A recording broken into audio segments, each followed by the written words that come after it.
Mes bien-aimés, bonjour. C'est de la part de votre frère Grégoire. Aujourd'hui, nous sommes le mardi 2 avril 2024. Après quelques semaines de silence, mes bien-aimés, je reviens vers vous en espérant que vous vous portez bien par la grâce de Dieu. Également, je me porte bien par sa faveur. Dieu merci. Aujourd'hui, mes bien-aimés,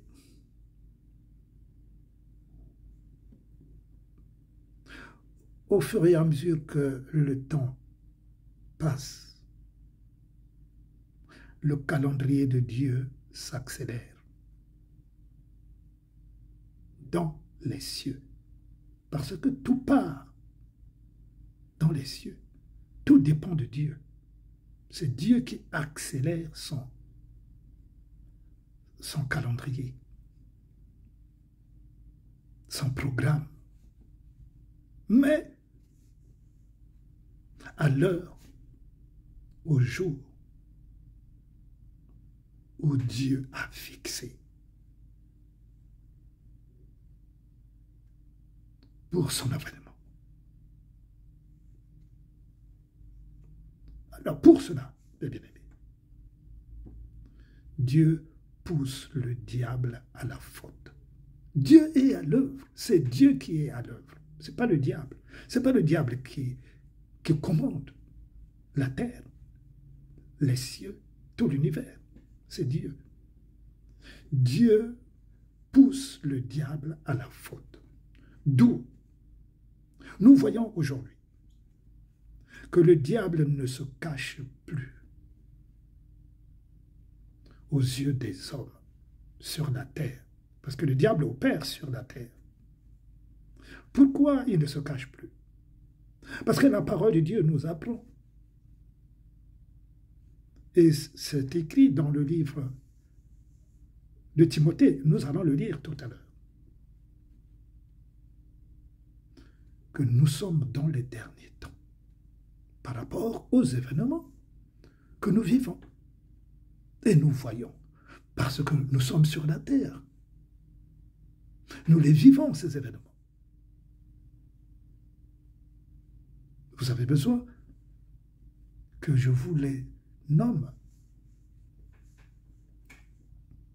Pendant que la grâce du Seigneur Jésus est encore sur la terre, nous qui sommes dans la vérité, nous devons déclarer aux yeux des chrétiens et des païens la vérité qui est tenue captive dans ces temps-ci par tous ceux qui s'attachent à des esprits séducteurs et à des doctrines de démons. Nous les entendons. Nous les entendons, mes bien-aimés. Mais ce qui est terrible à constater, les chrétiens, soi-disant les chrétiens,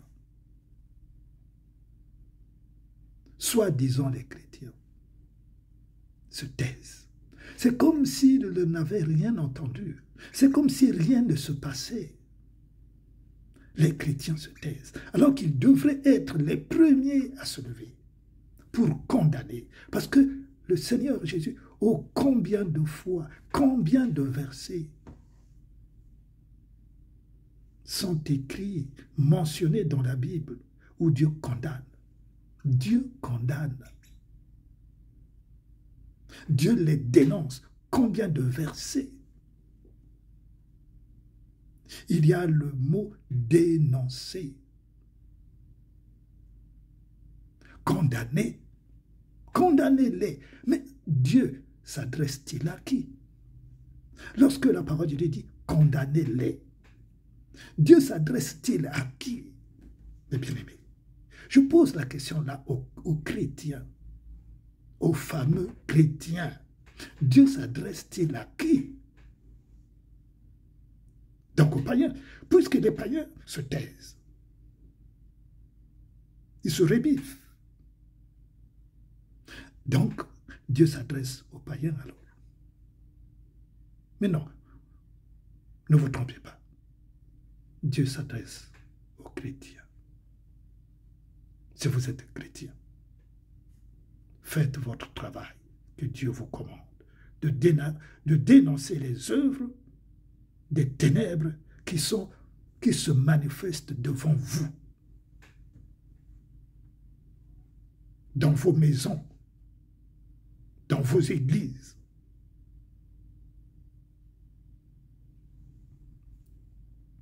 Dans 1 Timothée 4, 1 Timothée chapitre 4, verset 1 à 2. Mais l'Esprit dit expressément que dans les derniers temps, quelques-uns abandonneront la foi. Quelques-uns abandonneront la foi. C'est-à-dire ceux qui ont été serviteurs, qui ont servi le Seigneur, ils ont marché dans la foi, ils abandonneront la foi pour s'attacher à des esprits séducteurs et à des doctrines de démons par l'hypocrisie de faux docteurs portant la marque de la flétrissure dans leur propre conscience. Ça, ce sont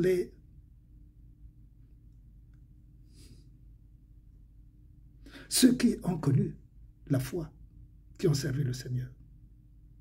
Au commencement, ils ont bien commencé. Ils ont commencé avec le Seigneur. Mais après, que sont-ils devenus? La parole de Dieu parle de ceux-là qui ont commencé avec la foi. Mais ils ont terminé par la doctrine des démons. Mais il y en a ceux qui ont commencé avec les esprits de démons. Mais ils parlent au nom du Seigneur Jésus. Donc, dans le livre de Matthieu 24, le Seigneur parle, dit ceci. Ce ne sont pas tous ceux qui disent « Seigneur, Seigneur, Seigneur » qui hériteront le royaume de Dieu. Vous avez parlé au nom du Seigneur Jésus. Seigneur, nous avons guéri, nous avons prophétisé. Ce sont ceux qui ont commencé avec Jésus, mais qui se sont détournés de Jésus. Jusqu'alors, ils continuent d'enseigner, de parler, d'invoquer le nom de Jésus.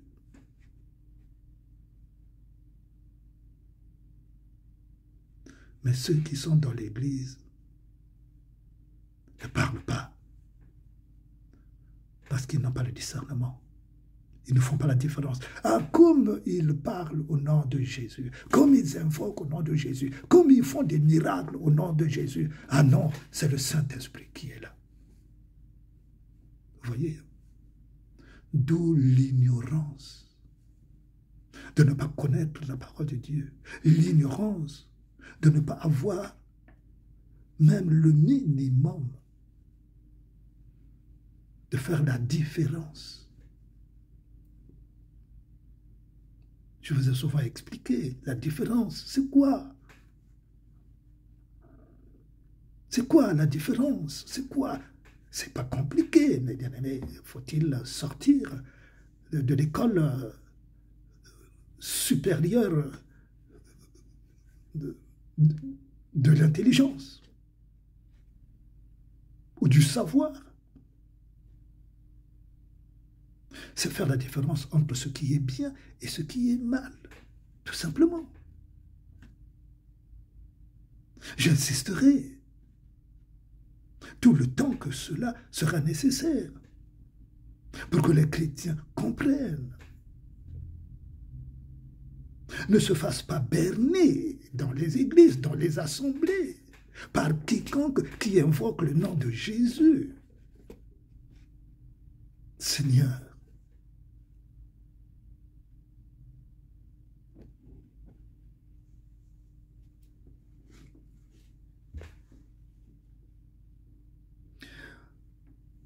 je vais aussi vous annoncer que la première partie va durer 30 minutes. J'arrêterai au bout de 30 minutes. Je reprendrai la deuxième partie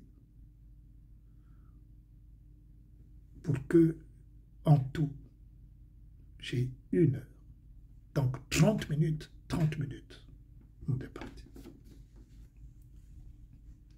Pour écourter donc cette première explication, je m'en vais introduire la deuxième phase que j'ai retenue. Dans cette fois-ci, nous lirons au verset 6 à 9 du chapitre 1 Timothée 4, versets 6 à 9 maintenant, qui parle ainsi. En exposant ces choses aux frères, donc, aux chrétiens alors, qui se disent chrétiens, qui vont dans l'église, qui écoutent la parole de Dieu, qui marchent avec Jésus ou qui cherchent Jésus. Qui cherche Jésus, on n'est pas encore chrétien, on le cherche encore. Si on le cherche, c'est qu'on n'est pas encore chrétien.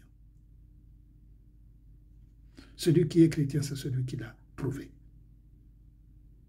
et qui lui est fidèle.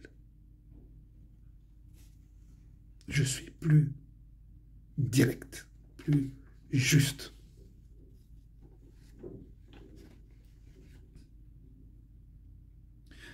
Alors,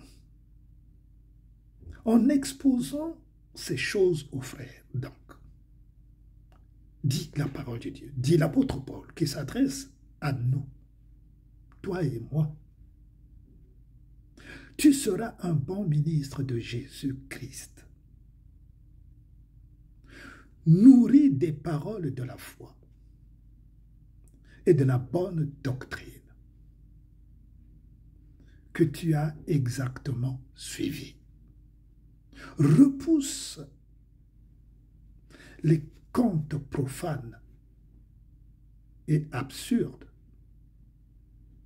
Exerce-toi à la piété, car l'exercice corporel est utile à peu de choses, tandis que la piété est utile à tout. La piété.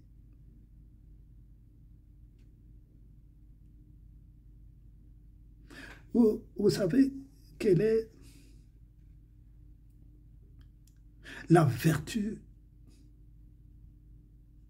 qu'a eu Lazare, qu'a eu Job,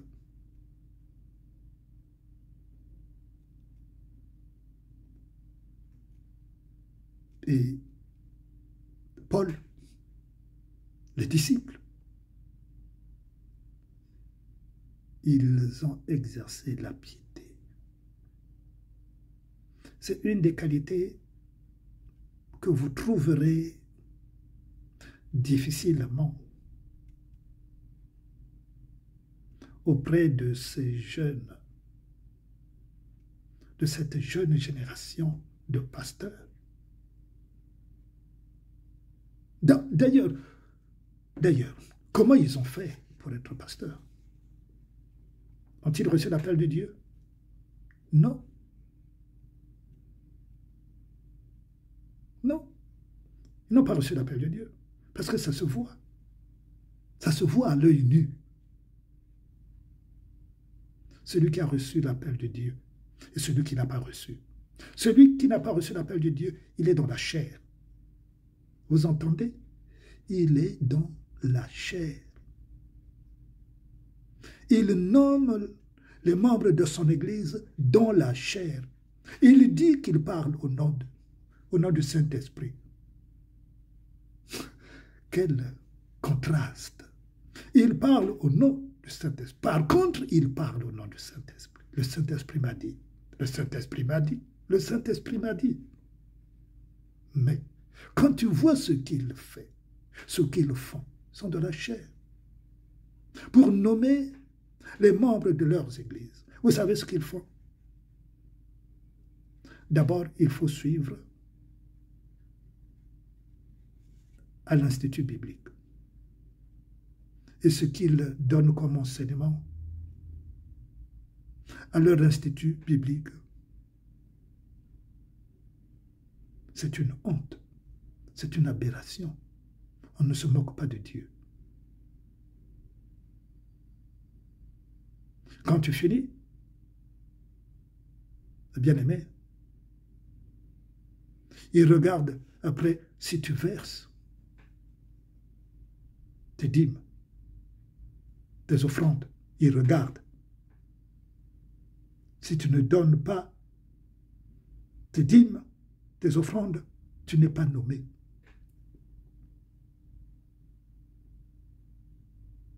Mais quand ces derniers font des bêtises dans les églises, ceux qu'ils ont nommés sont les premiers à les critiquer en plus. Ceux qui nomment sont les premiers à critiquer ceux qu'ils ont nommés. Ah, qu'ils commettent l'impudicité. Vous voyez? Parce qu'ils sont dans la chair. Eh bien aimé, parce qu'ils sont dans la chair. L'Esprit de Dieu n'est pas là. Je continue. Ayant la promesse de la vie présente et de celle qui est à venir. La promesse de la vie, la promesse de Dieu. Pour ainsi rappeler aux convertis et aux non-convertis à Jésus que la marque de la flétrissure, c'est quoi la marque de la flétrissure? C'est le 666, c'est la puce.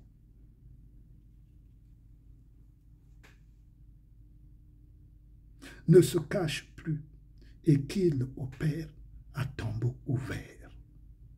Le diable opère à tombeau ouvert maintenant. Alors que les impies dont parle le prophète Ésaïe, dans le livre d'Ésaïe, chapitre 65, de 11 à 12, qui dit ceci: mais vous, qui abandonnez l'Éternel, qui oubliez ma montagne sainte, qui dressez une table pour Gad, et remplissez une coupe pour Méni, je vous destine au glaive. Réfléchissez à cette parole, mes bien-aimés, de Ésaïe. Ce n'est pas Ésaïe qui parle, c'est Dieu qui parle à Ésaïe.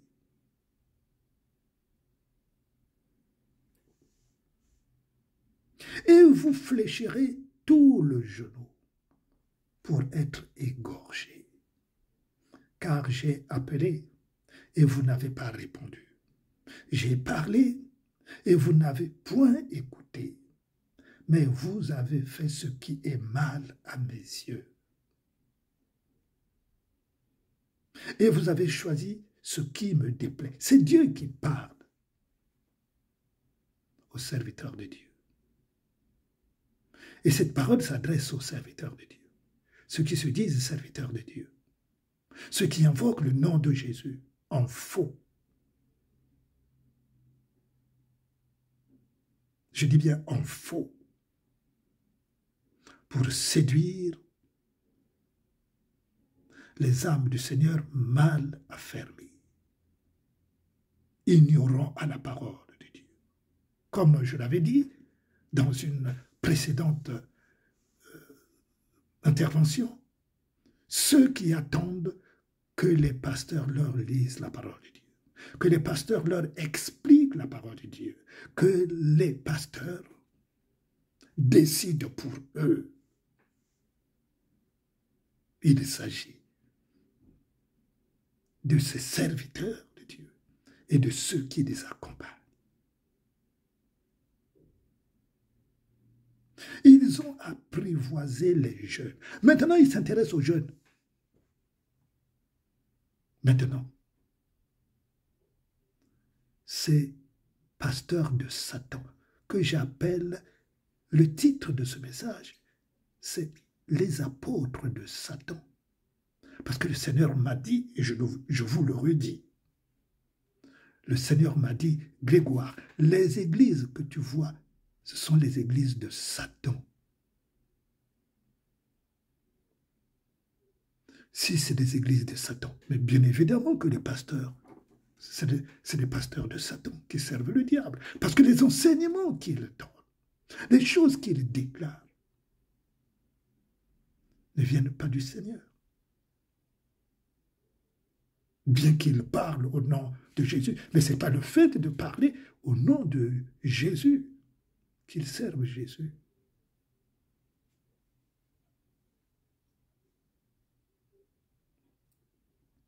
Maintenant, ils ont apprivoisé les jeunes. Ils vont à Madagascar, comme ils l'ont fait aussi en Haïti. Je vais en venir. Pour en faire leur proie. Parce que ces âmes qu'ils apprivoisent, sachez-le bien, que c'est pour Satan. C'est pour les consacrer à Satan. Sachez-le bien aujourd'hui que je vous le déclare. Le travail qu'ils font, c'est pour Satan. Vous allez en avoir la preuve tout à l'heure. En les manipulant par le nom de Jésus. Mais personne ne peut se targuer de parler faussement au nom de Jésus sans qu'il soit confus. Sans qu'il soit confus. Et voici la confusion. Écoutez-moi bien, ouvrez les oreilles. Du 5 au 12 janvier 2018, des pasteurs au nom de Mohamed Sanogo de la Côte d'Ivoire, Yvan Castano de la France et Grégory Toussaint de Miami se rendaient en Haïti pour une croisade de miracles, de guérison et de restauration, pour le renouveau haïtien. Évidemment, avant que ces trois pasteurs et leurs équipes se rendent en Haïti, ils avaient passé 40 jours de prière, de jeûne, qu'ils avaient décrété par les 10 pasteurs que je viens d'annoncer. Sur place en Haïti, beaucoup de prophéties avaient été annoncées par ces trois pasteurs. Mohamed Sanogo, Yvan Castano, Grégory Toussaint. Ils ont fait des prophéties à faire tomber le ciel en Haïti. Dans quelques-unes, que Haïti serait désormais le premier pays africain qui a été colonisé à recevoir la puissance de Dieu. Que les choses allaient désormais changer en Haïti par rapport à ce qu'ils vivaient avant et pendant qu'ils étaient arrivés là. Nous connaissons l'histoire d'Haïti.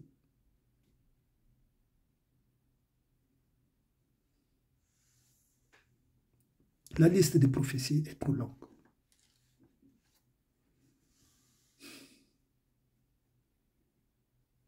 Des prophéties farfelues. Ils avaient été reçus par le président en exercice. Et comment on l'appelait encore qui sera tué 2 ans après. Donc, ce sera la première nation noire indépendante lui est donnée dans une vision. Il avait reçu une vision, Mohamed Sanogo. Vision de qui? De Dieu. Si c'était de Dieu. Aujourd'hui, nous sommes, depuis 2018, le pire. Après avoir annoncé toutes ces prophéties, le pire est arrivé. Le pire par rapport à tout ce qu'il... Je vous recommande d'aller sur YouTube, entendre vous-même ce qu'ils ont annoncé, ces 3 pasteurs en Haïti. Allez entendre vous-même, parce que sinon, je vous donne les éléments.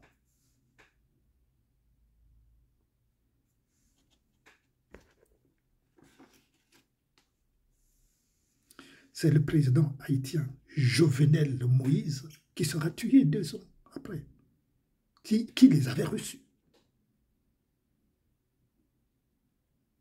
Si c'est Dieu qui les avait envoyés là-bas, mais Dieu savait que dans 2 ans, le président Jovenel Moïse serait assassiné. Dieu le savait. Mais eux, ils parlaient au nom de Dieu, et pourtant.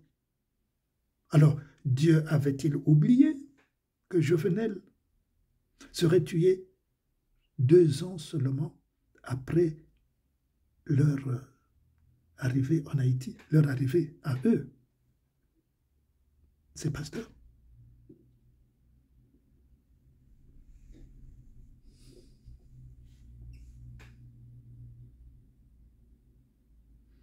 Et ils diront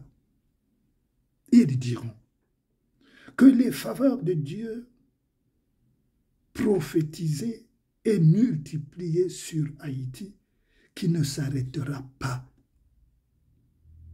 Vous entendez? Quel est le bilan de ces pasteurs en Haïti aujourd'hui? Aujourd'hui, nous sommes le 2 avril 2024. Nous sommes 2018, 2019, 2020. Le président Jovenel tué. 2021, 2023, 2024, 5 ans après. Quel est le bilan des prophéties, tant de prophéties qu'ils ont annoncées là-bas, que Haïti serait transformé? C'est la terrible désillusion. Une terrible désillusion.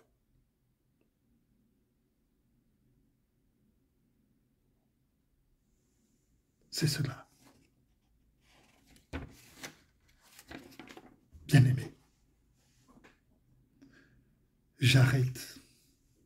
Il y a 30 minutes, depuis que j'ai commencé, j'arrête la première partie pour vous ouvrir les yeux, chrétiens et païens. Parce que ce n'est pas parce qu'ils sont païens qu'ils, pour certains, ne connaissent pas la parole de Dieu. Ou n'entendent pas ce qui se passe, ce que ces pasteurs, ce que ces apôtres de Satan racontent. Je dis bien, ces apôtres de Satan racontent.